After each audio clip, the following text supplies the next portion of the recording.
Okay, today we're going to be doing a lecture on listening.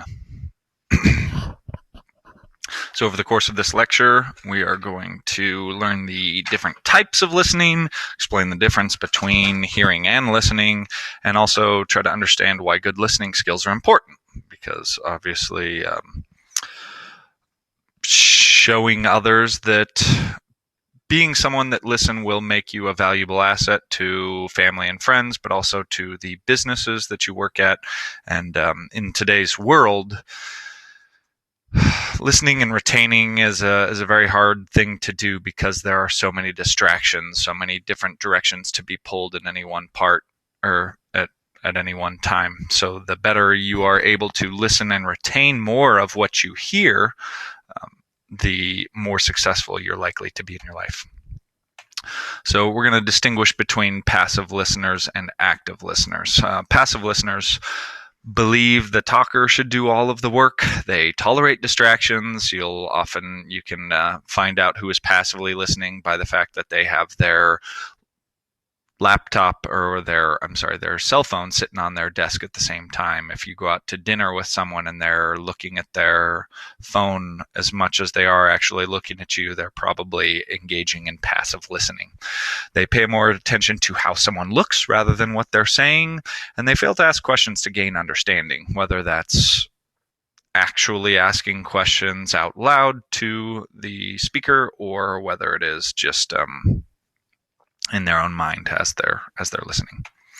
An active listener, on the other hand, actively removes distractions to ensure that their entire attention is being directed to the person to whom they are listening. They guide the talker to common interests. They do better in school, they follow directions better, and they don't waste time. All of us have that friend that basically will talk and talk and talk at you, not with you. Okay, this is not just, a good active listener is engaging in the conversation, is providing the sender of the information some necessary feedback that can keep the conversation on track and actually in both of your interests, because not only as a good speaker you want to ensure that that you are talking about something that your listener has some sort of interest in. But as a listener, it is your responsibility to also, ask questions and make sure that that stays on track or something that is worth listening to for you. So we all have that friend that will, like I was saying earlier, just talk at you, okay? And they'll talk for hours and hours until you stop them, and you're like, why did you just tell me that story? That had nothing to do with what we were just talking about or where we are or what's happening right now. So as an active listener, it's your job to ask them questions and make sure that that doesn't happen. Fortune magazine actually rates listening as the top management skill needed for success in business. And I can tell you personally from my own life, having worked in different places, the good bosses were the ones that cared, and they show primarily that they care by listening to your concerns. So again, if you can develop this skill, it will help you in many ways. So hearing versus listening.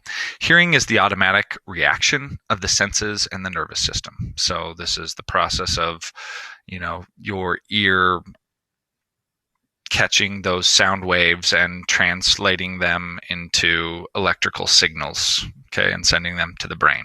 It's the actual process. When we talk about hearing, it's different than listening. So listening is the receiving part of communication. We talked earlier in the year about sending and receiving messages, and this receiving part of the communication is where decoding happens, where you break down the message that's being sent and make meaning out of it. So listening is visual as well as an auditory act, as we communicate much through body language. Going back to the lecture that we just did in the class about body language, again, 90% of what we say or what is communicated is done through primarily nonverbal channels. So you really listening, an active listener is not only paying attention to the words and not just using your ears, but using your eyes as well, because those nonverbal signals can change very dramatically the meaning of the words, and an active listener is paying attention to those kinds of details. So studies show that we only remember about 25% of what we hear. There are many reasons that go into this. We misunderstand, we forget, we distort, we ignore.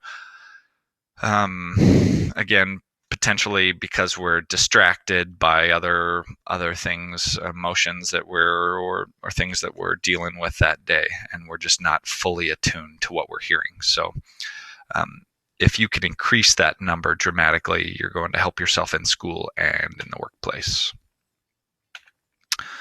So listening is a difficult thing because we all have a desire to speak, and we think that we've got the right ideas, or the thing that this person needs to hear, but oftentimes, they don't need to hear advice or whatnot. You should keep your opinions to yourself. And again, you can continue to ask questions and stuff, but you're in the listening situation. You are the receiver in this conversation primarily, and need to focus your attention on letting them be the sender and get whatever it is on their mind off.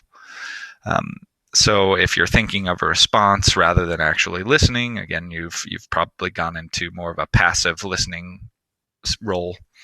And then small attention spans. We're bred from a very early age in American culture to not pay attention or be easily distracted. We need to build those attention spans back up. 7 bad habits that you want to avoid.